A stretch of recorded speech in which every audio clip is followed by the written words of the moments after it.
Welcome to Great Loop Radio, brought to you by America's Great Loop Cruisers Association. We're dedicated to sharing Great Loop information and inspiration with those actively cruising, planning for, or dreaming about a Great Loop adventure. I'm Kim Russo. I'm the director of AGLCA. And today we are going to talk a little bit about captain's licenses and what's required for them, why you might want one for the loop. To do that, my guest today is Nate Gilman, and he is with MMCs, which is a brand new sponsor of AGLCA. So we thank them for that. And we will jump into that topic in just a moment. But speaking of sponsors, we do want to take a moment to recognize and thank our Admiral level sponsors who support AGLCA at the highest level. They are Curtis Stokes and Associates, Passage Maker Trawler Fest, Skipper Bob Publications, and Waterway Guide Media. As always, we encourage our listeners to support these businesses that support the Great Loop. And as I mentioned, MMCs is another brand new AGLCA sponsor and are supporting loopers. So Nate Gilman, thank you for joining us. Yeah, thank you, Kim. Thank you for being here. It's really exciting. Yeah, well, and it's great to have you here to kind of fill us in on captain's licenses because that is where you specialize. But let's start. Tell us a little bit about yourself and your boating experience. Yeah, for sure. So I grew up in Puget Sound. I come from a very old maritime family in the area. So my baby picture is me in a 5-gallon bucket before I could stand on the back deck of our trawler because I would slide back and forth before I could walk. And so that's kind of where I lived. And I ended up kind of carrying along that tradition all the way through. So I grew up racing sailboats and then playing on boats in the San Juans, worked on passenger vessels, ended up going to college, and I did the sea education, which is sailing a tall ship to weird and exotic places. So I sailed from Key West to Nova Scotia, stopping in Bermuda, just using a sextant and a taffrail log the whole way, which was really fun to kind of learn those pieces. And that all grew to I became a NOAA Commissioned Corps officer, and I served in the NOAA Corps for 7 years. I ran boats up in the Arctic. I ran some boats up and around the Gulf of Mexico, and then up and down the Eastern Seaboard, doing different missions from mapping the seafloor to looking at fisheries and pollock and chasing seals up in the Arctic sea ice. So it was a pretty fun time. But since I was a baby, this is pretty much all I've done is play on boats. Yeah, sounds like a lot of people's dream jobs that you've had over the course of time. But now you are with MMCs and helping people. Well, why don't you tell us a little bit about that? But mostly helping people get and maintain their captain's credentials, correct? Yeah, that's exactly right. So MMCs is the little book we hold is called a Merchant Mariner Credential, or an MMC is what us captains call the slang term for that. So MMCs is our cute, fun name for a software that we wrote that makes it really, really simple and easy to deal with all the paperwork. So getting your captain's license, you go to a school, you take the exams. It's pretty intense and fun, and then you end up stuck with this pile of paperwork you have to figure out. And it doesn't matter if you're the captain of a large container ship all the way down to someone that's working on their first 6-pack license. The pile of paperwork is frustrating. I think today I saw the smallest pile was 13 pieces of paper that you had to have dialed in for someone renewing a very basic, easy one. The biggest one I've seen this week is 65 different pieces of paper that are put together that have to be in the right order, stacked, not missing any signatures or any other pieces. And so what we did is we wrote a piece of software that makes that as simple and easy as possible. So you can track all of your sea time, make sure you have the right training certificates, make sure you have all those other little pieces that get in the way, just to make it super simple. It's everything that we wish we had when we were growing up and getting our licenses, our whole team as professional mariners. And yeah, so we kind of build everything we want and then try to make it better for everyone else. Yeah. Well, and as obviously part of helping others do this, you've got some tips that we're going to go through that, where mistakes are often made, so that people can listen to this and kind of get some ideas on where they need to be extra careful when they're going through that process. But let's start, kind of from the beginning. Who is required to have a captain's license? Yeah, so only someone that is working on an inspected vessel in the United States is required to have a captain's license. If you are taking paying passengers on an uninspected vessel, which is the majority of boats, if you don't have a certificate of inspection and you're not inspected by the Coast Guard on an annual basis, you have an uninspected passenger vessel typically, which means every boat can be an uninspected passenger vessel. And from there, you need to have a 6-pack license, which is an OUPV, if you're going to be taking paying passengers out on your uninspected passenger vessel. If you are happen to work as a captain, say at like a dinner ship, a tour boat, all the way up to the guys that are driving big container ships, that each one of those boats have a certificate of inspection, and that certificate of inspection clearly lays out what type of captain's license needs to be operating that boat, from a 25-ton master, 25-ton mate, all the way up to an unlimited master of, you know, the biggest boats possible. But for the most part, it depends. Most people don't end up getting their captain's license because it's required. Most people end up getting their captain's license because it helps them become a better mariner. So they're learning what the rest of those tugboats and those big container ships and all the people that are driving around you, you understand the language they're speaking, what they're saying with their lights, what they're saying with all the different pieces in a very formalized manner that then you can honestly brag about to everyone else that you're a professional and you've raised yourself to that standard, which is what the majority of people in the United States who have captain's licenses, they don't use it for work. They use it to be able to like make sure they're up to snuff. Yeah. So we get questions a lot from members who are getting ready to do their own Great Loop. And they often say, you know, should I get a captain's license? And unless they're taking passengers for hire for a looping boat, they don't need one. You know, you just kind of mentioned that it kind of ensures that you have a lot of knowledge about how the professional mariners go about their business. Any other thoughts on, you know, why a looper might want to consider a captain's license before they start their loop? Yeah. And I would actually suggest like you can do it at any time, because you're not taking paying passengers, and the whole point is to learn as much as you can about how the system works, right? Because you're entering, when you go on the loop and you're going up and down the intercoastal waterway, or you're cutting in through New York Harbor and you're going through all those boats, all of them are trying to communicate the entire time. Even if they're not talking on DHS 16 or 13, they're still telling you everything you need to know about them, daytime, nighttime, by the way they're driving their boat, by the way that you're seeing the angles that come in. And if you don't understand that language, it's almost scary and dangerous. And it's a place that you learn through the captain's license classes and other pieces that you start learning. Oh, okay, they're saying two whistles means we're going to see each other port to port. That's great, right? Like, but if you don't know that and you're going through that ICW, that's a kind of interesting and scary thing. And if you're going on the loop, it means you're a professional. You're starting to get to that point where you're not just the person that's taking your boat out for 35 minutes to go get cocktails just offshore. You're actually like really committed to kind of having this big adventure and seeing the whole different parts of how the professional maritime work works. And having that extra knowledge seems to make a ton of sense of just, even if you don't use MMCs, even if you don't even get your license, taking that class to understand how all these things are working together and what everyone else is kind of expecting. My favorite part of taking captain's license classes has nothing to do with the class part. Like I love the class part. I love learning. I love seeing those other parts. It's interacting with the other professionals and learning about what they're doing in their different pieces. Cause there will be guys from tugboats that are starting to get their piece. There'll be folks from getting their, you know, women from research vessels that are getting their 100-ton or different pieces as well for different requirements. So you get to learn a lot about the maritime industry in places that you normally would never get a hit. And so that's the other exciting part for me all the time is I advise people to do that. Yeah. One of the things that loopers question, and this is a tough one in this day and age, it's an insurance question. And we all, if you've listened to this podcast at all, everyone who's listening knows that insurance is nothing, that there's kind of a set in stone answer to any insurance question these days. But some of our members wonder and expect that if they get a captain's license, they may be seen more favorably by insurance companies. We hear kind of anecdotal evidence that in the past, I think that was very much true. Now we kind of hear not so much. Everybody's case is different, but are you hearing anything out there, Nate, about, you know, from people who are going through your process to actually get the credential? Are anything insurance related that might be able to share?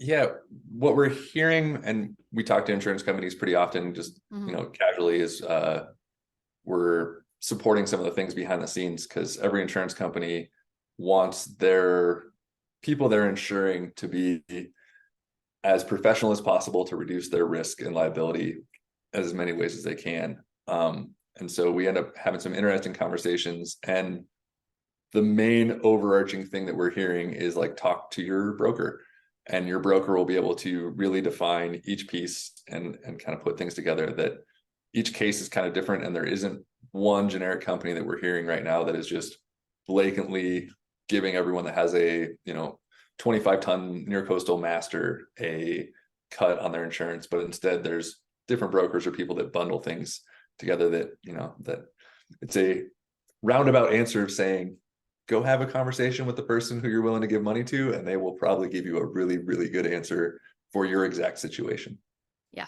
And everybody's situation is different. And, you know, some of the insurance questions depend on the boat. It depends on your previous boat ownership. There's just so many factors that it's really hard to answer that.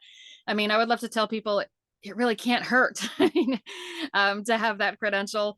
But, you know, the insurance companies are the ones that's going to make that final decision. Another place that we get questions, there seems to be this kind of boating folklore that if you have that captain's credential and you are involved in some kind of an incident, you are held to a higher standard than your average recreational boater. We've seen that pop up in our Facebook group, and it's always a very heated discussion by some people insisting that you are, in fact, held to a higher standard, and then others saying, no, you're absolutely not. Any take on that? What have you learned about that over the years? Yeah, for sure. With the kind of liability and the way that maritime law is built, we always have a share of the basically problem. Like, it's very hard for the most part, except for an elision, which is when you run into a stationary vessel, and that stationary vessel even needs to be like stationary at the dock and no one is around. It's always a share of the guilt, basically, of there was two people on two different boats coming together and they both ended up making mistakes as things happen. With that in mind, I have searched over and over kind of 4 different places that support or defend that, and there's a couple articles from around 2000 that really go into deep detail on that it's not true. And then from then, we've always been looking for case law just to kind of support it either way, because at MMCs, we're always just looking for the facts. Like, we don't really care what the answer is. We just need an answer. And this is one of the ones that we've never seen case law come through that has said, because a recreational boater and another recreational boater got into a collision, one recreational boater held the captain's license, the other one did not hold the captain's license, that the recreational boater who held the captain's license was held to a higher standard. I've never seen that case law come through yet. If anyone has it, I'd love to see it. Like, please, like, that sounds great. But at the moment, I've never come across that so far. Yeah, and that's kind of, you know, I've seen that challenge. You know, show me some case law that supports that, and I've never actually seen that either. So I guess to wrap up that part, it's pretty safe to say that fear of additional liability is not a good reason to not go ahead and get a captain's credential if you're interested in getting it. That's really not a reason that should stop you. Until we can find some case law or something that happens, like, yeah, I don't think that's an actual thing that stops you from getting that. Okay, so with a little bit of that stage setting done, I do want to kind of hop into what some of the requirements are. And as we said, you have some places that people tend to kind of mess this up if they're working on submitting all of that paperwork. So let's take a quick break and play a message from a sponsor, and we'll jump into all that when we come back. Sounds great. All right, we'll be back in a moment. Pebble Isle Marina is the perfect stop for AGLCA members to enjoy docktails, conveniently located in a sheltered harbor on the Tennessee River at mile marker 96. The marina's 600 plus feet of transient dockage offers slips convenient to all amenities and can accommodate boats of all styles and sizes up to 100 feet in length. Our fuel dock offers ethanol-free gas and high-speed diesel pumps with a ship store for supplies. Our floating seasonal restaurant offers beautiful views of Kentucky Lake from the patio. Check out the Pebble Isle website for details of special offers for AGLCA members. We're back on Great Loop Radio. My guest today is Nate Gilman. He is with MMCs. They are a brand new sponsor of AGLCA, and we are talking about captain's licensing. We've covered the fact that you do not need one for the loop, but we've also given some reasons that you might want to consider it. So Nate, let's go ahead and jump in. What are the steps to qualify for a U.S. Coast Guard mariner license? Yeah, totally. So the whole process always starts with sea service. Depending on the license that you're getting, they all have different requirements. So the lowest requirement is 360 days on any bit of water that you've been assisting with the safe navigation of the vessel. And then that goes all the way up to 720 days is the near coastal 100 ton, which is the one that most people end up getting. And as they grow their Coast Guard licenses to the top, as you kind of push that through. Mhm. From there, you need to make sure to have training. So training is as easy as going to a Coast Guard licensing school. They're offered online, they're offered in person, they're offered blended, they're all over the place. And it's the OUPV 6-pack is one common course that people take, and that one course will cover your Great Lakes endorsement if you have time on the Great Lakes, which most loopers will have when they finish. You need 90 days on the Great Lakes. Your OUPV near coastal, which means you have 90 days being outside the sea buoys, or offshore as we call it, for near coastal. And then inland is just 360 days. That most classes cover that piece. And then there's an upgrade, which is the 100-ton course, which then is the same kind of requirements, just expanded. So it becomes a little bit higher on your offshore requirements you need to have for each piece. The one that no one talks about is you need to have CPR and first aid within 1 year. So the progression we normally suggest is get all that sea time, keep documenting it, kind of keeping your log, keeping however you want. I personally, before we built MMCs, had 9 different Google spreadsheets that all had different things as I was growing and looking for different licenses, which was very confusing, but I was always planning which ships, which boats I was working on to grow that license up. Once you have that, you have to take CPR first aid. Once you've gotten those kind of nailed down at the same time, you have to pass a Coast Guard physical. The Coast Guard physical is really, really, really basic and simple, but the paperwork is pretty confusing. We'll talk about that in detail in a sec. A TWIC is your Transportation Worker Identification Card. Every first license, you need to have one TWIC. When you get your TWIC, the thing to remember is that that is your picture on your Coast Guard license. It's the main reason we do it as a background check, but also it becomes your image. So if you want to look good on your Coast Guard license, make sure your TWIC picture is good looking. You're gonna need to do a drug test. Drug test is a very specific 5-panel DOT drug test that the Coast Guard will not accept any other drug test but that one. You have to verify your identity. They just want to make sure you are who you say you are. There's an oath. The oath is a kind of silly thing, but you do that in front of a notary. And then there are the federal fees that they charge you, which vary depending on what license you're getting. You fill out the official form, and then you submit that to a regional exam center. Our software helps you with all of these things in different ways, guides you through the whole pieces. But even if you don't use us, it's confusing, but they're kind of set out in a row of these kind of 10 steps to make it pretty simple and easy.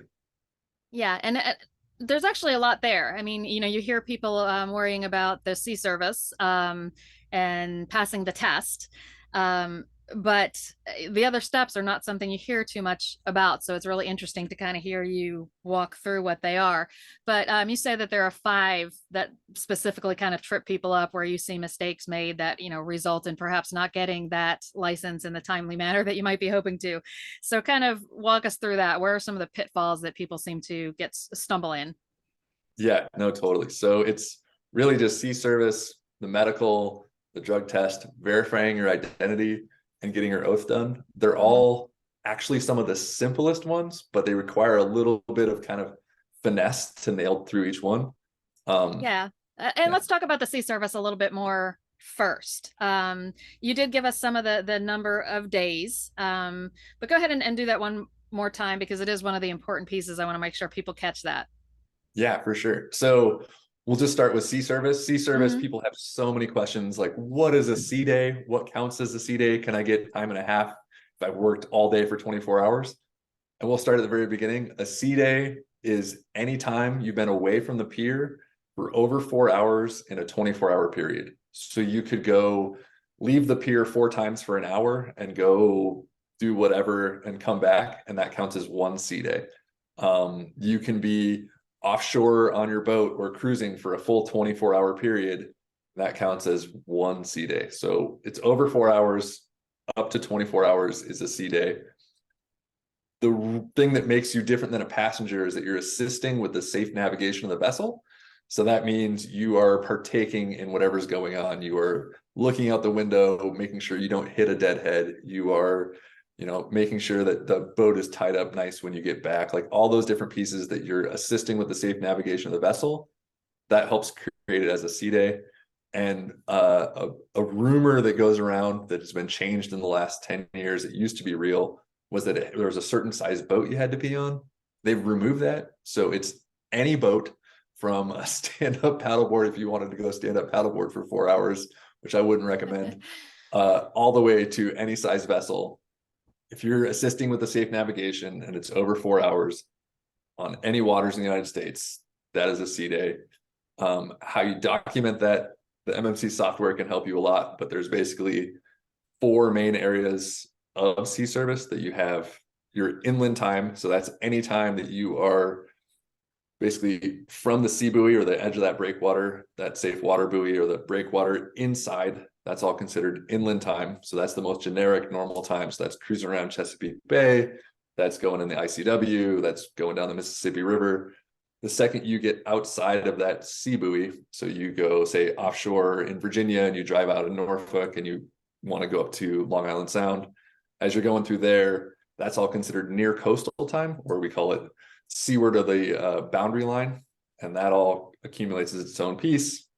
Once you hit the Great Lakes, you guessed it, that counts as Great Lakes time. And then oceans is over 200 nautical miles from shore. A dirty little secret is that oceans time and your coastal time are counted the exact same for the Coast Guard. You get no extra points for being 200 nautical miles offshore. The second you've left that safe water buoy and gone offshore, you're good to go. And that counts towards your near coastal time and then oceans time if you wanted to do it. For the OUPV, as we talked about, you need to have 360 total days. And so your baseline is always 360 days that you're going for. So 360 days that you've been underway for over 4 hours, assisting with the safe navigation, and that will get you your inland OUPV. If 90 of those 360 days you spent offshore, so you're outside of the sea buoy, that then counts towards your near coastal. If 90 of those days were spent on the Great Lakes, operating around the Great Lakes, then that can add to a Great Lakes endorsement together. So they have kind of a hierarchy as they go. As you work on those, if you ever did want to, your near coastal works on inland, your Great Lakes works on inland, but your inland doesn't work on near coastal, and your inland typically doesn't work on Great Lakes, just to kind of understand the hierarchy a little bit. The next one that gets a little bit more confusing and frustrating is everyone takes the 100-ton course, but very few people work on boats big enough or have sea time from boats big enough to get your 100-ton in the beginning. Mm-hmm. So the tonnage time, typically most people will take the course, they do that 360 days again for your inland license. And that means 360 days on near coastal waters, Great Lakes, inland, ocean, whatever, will get you that inland 100-ton license. But it will end up with a tonnage limitation because the Coast Guard thinks about things in 25, 50, and 100-ton. And so you'll end up with, most people will take the class for 100-ton, they'll end up with a 25 gross ton inland is that first 360 days. And then there's some little tricks we can play down the line of 90 days at a time can, on any boats, on any water, we'll get you your 50-ton. And then when you hold your 50-ton, 90 days on any, we'll get you up higher. But I can rant about these for a long time. So yeah. I have a question, just to make sure, kind of from a looper perspective, we're clear on it. You mentioned a sea day is any day that 4 hours and 24-hour period you're away from the dock. But you have to actually, the boat has to be underway. So for example, if you're at anchor, and you spend a full day at anchor somewhere, if you haven't lifted the anchor and actually gone somewhere for 4 hours, that would not count as a sea day, correct? It depends on if you're on the boat. So it takes, like, the anchoring is a gray area depending on what you're doing. So if you were tied to the pier, definitely. But if you're at anchor, hopefully you have an anchor watch kind of set. You have your nav equipment all set up. Like, you're doing stuff that's related to making sure that boat does not drag anchor and end up in someone's backyard by accident or anywhere else, right? So yep. If you're doing the work towards that, it can, depending on your kind of like best judgment, right, be counted as a sea day. If you're against a pier, absolutely not. But if you're kind of paying attention to the safe navigation of that boat the whole time, and because some people live at anchor and they're like gone all the time, and that definitely doesn't count. Like if you're doing mooring ball, but it's Sure. kind of that gray area that if you're assisting with the safe navigation of the boat and doing stuff that is pretty close to underway, Well, that does make sense, though. it- Yeah, I can certainly see the discernment there between being against a pier and being at anchor when you're making sure you're not dragging and all of those things that are associated with that. So, if what you're is it? getting good sleep, Mhm. the rule we'd say is like if you're getting good sleep, you are definitely not underway. But if you're like paying attention Right. to things and having to like, still be, Gotcha. then it's yeah, sorry. Okay. Go ahead. So, well, what is it about the sea time that tends to trip people up? Is it just knowing what the requirement is, or is it something about the way people might be tracking, or perhaps the lack of tracking and recording that? Yeah, you nailed it. So it's definitely the lack of tracking and kind of coming back later and being like, okay, where was those 360 days? The Mhm. most common form that gets used is called a CG719S, and that's a small vessel sea service form that works for any boat under 200 gross tons. So that's every looper boat pretty much is going to Right. be under 200 gross tons. And so you can Mhm. use this form, you can fill it all out. The main places where people kind of get tripped up is that they do the math wrong. There's 60 places to put all the math in for the last 5 years for months, and you'll put in all that information, and then you won't add it all correctly together. So your total days doesn't match the total days they have on top. And then there's a section where you divide your total days divided by the number of Great Lakes days, the number of inland days, the number of near coastal days, and just the way the world works. A lot of people don't get those three numbers to add up to your total days. Mhm. Coast Guard will reject that again, and it just becomes this process. Inside of MMCs, we check for all of that. So we let you know if there's a problem and it doesn't make sense and you can update it. Or we also have it so that the software, you can do it all manually inside of the software, and it will do all the math for you. So you don't have to worry about it. Mhm. And we'll also kind of look for all those errors. The other place people mess up, which sounds silly, is everyone forgets to sign their own forms. So if you're working with someone else, there's two spots to sign on that form. Most people get the captain or the owner they were working with before to sign that bottom part, and they always forget to sign for themselves. Or if they own their own vessel, they typically sign the top part for themselves and forget to sign the bottom part again for themselves with the owner information that happens. So Gotcha. Okay. Another place you say that a lot of people make mistakes is the medical exam, which seems a little bit odd. So tell us where we are typically messing that up. yeah, no problem. So the medical exam it's the most frustrating simple thing you'll do in this whole process. Any doctor, nurse practitioner, or physician's assistant in the United States can sign and give you your whole exam, but you'll run into across the country. It's a really scary looking form that you have to do it on. It's a CG719K. It's 10 pages. It looks super intimidating. There's boxes all over the place for all these different things. But the reality is it's like simpler than a high school physical as you go through. And what really bothers me more than anything is the audiology exam. There is this box where you have to have to make sure you can hear whistles. It makes sense. So there's a whole section. It has all these different exam kind of boxes and really weird looking audiology exams from the 60s and 70s that people really don't do anymore. And then in fine little bold print right along the bottom, it says, the doctor shall whisper from 5 feet away. If the mariner can hear it, they pass. And Wow. all doctors miss that little tiny section, which just says whisper from 5 feet away, and they're good. And instead they see all the scary boxes and words and start going to town, like ordering you audiology things. I have stories from people that have like been at the doctor and they're dusting things off they haven't used in 10 years and like pulling random like booths out and just all this crazy stuff. And I like get on the phone with the doc and I'm like, hey, whisper from 5 feet away. The most common thing maritime doctors who are used to this, like guys in the Keys and up in Norfolk, they just say roses are red randomly at you throughout the entire thing. And if you say violets are blue, they pass. You never even know you did the Wow. audiology exam. But that's the thing that really trips people up. That it's Yeah, that's a good insider tip for sure. oh man. Another one, you mentioned the drug test. It has to be a very specific drug test. Is that, kind of a breaking point on people messing that up? Is it not getting the right one? And how do you know? Yeah, for sure. So it's a DOT 5-panel drug test. It's very specific. It's a simple drug test.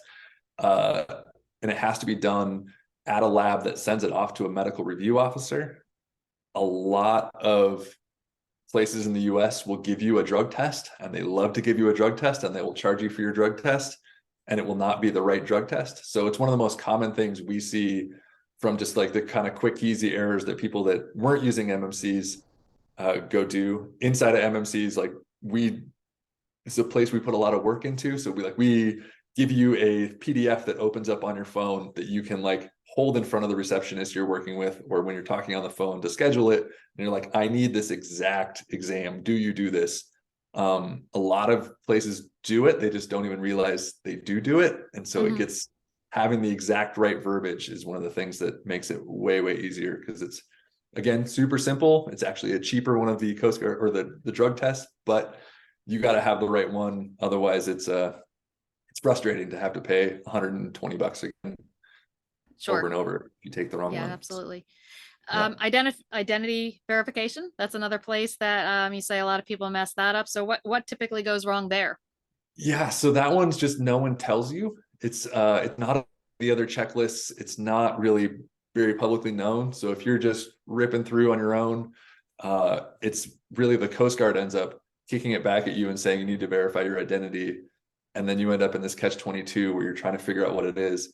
Verifying your identity is as simple as including your birth certificate or a passport when you submit your first application. You only have to do it once. It only goes in your first one, but it's just how they verify everything else behind the scenes. So it's actually super, super simple. People don't really mess it up once they get told, because getting your birth certificate or your passport is really easy, but it's one of those things that isn't on any lists or anywhere. That's just, you're just supposed to know to do it, which is frustrating for us. So, we guide you through and keep it in there. But okay, yeah. Excellent. And then one of the final things you mentioned in kind of the list of things that you must do is the Mariner's Oath. So where's the pitfall for us there? Yeah, so the oath, there's a couple things.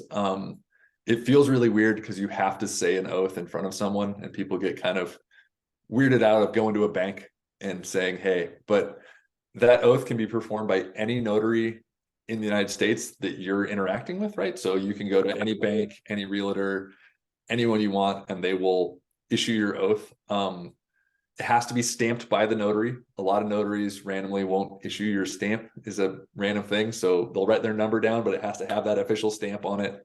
And the form that is the one from the Coast Guard has a giant sample written across it. And that's totally fine. That is the one that you download. Everything's good. But notaries get very hung up on it says sample across it. You're like, yes, it does, but no one at the Coast Guard has ever removed the sample, which is the one, the official one you download. And so that's where it is. But it's, any notary in the US can do it for you anywhere you find, and just the sample is okay. And it's pretty easy. But yeah. So anything that I've missed that you would want people to know about getting a Coast Guard license or how the process works? No, I think we covered a lot as we went through. I really appreciate it. And it's, if you have questions, we're always happy to kind of answer those questions and think about new ways. We're all a bunch of nerdy boat captains that love learning and figuring out how to just basically tell the truth, as opposed to all the sea lawyering that you hear in the bar all the time, which is fun to talk about, but we've kind of accumulated everything with real facts, which has been exciting for us. But we love getting stumped. So if you have any questions or other places, we're always happy to kind of answer those. And check out mmcs.com. It's free to use for all you want. If you want one-on-one expert help, then we charge $99 a year. And if you want unlimited crazy weird help, which I don't think anyone on the loop would, we charge like $8.99 to just basically take care of everything behind the scenes for someone. But it's free to play with and use and track and figure it out on your own. And we're just always here to help. Yeah, well, thank you. We appreciate that. Again, we appreciate your sponsorship. MMCs will be joining us at the upcoming Spring Rendezvous. So if you are registered for that, you can meet Nate there. There is still space available for the Spring Rendezvous. It's more than half sold out, but if you're contemplating and trying to decide, the greatloop.org website has a link on the homepage directly to the event. It's or you can go to greatloop.org/spring to find it. So we'll look forward to seeing lots of you there. Nate, again, thanks for sharing all these tips. I actually learned a lot. I don't have a captain's license, and based on our time around the loop, We spent too many days attached to a dock. Had we done more anchoring, perhaps I would have the sea time, but I don't yet. But that's okay. I'll keep working towards that. And a great way to track it and know when I have that time. So thank you for sharing the details. Awesome. Thanks for having me. It was really nice. Yeah, it's been a pleasure. And thank you to everyone who has listened or watched today. We'll be back next week with another episode of Great Loop Radio Podcast. Until then, safe cruising.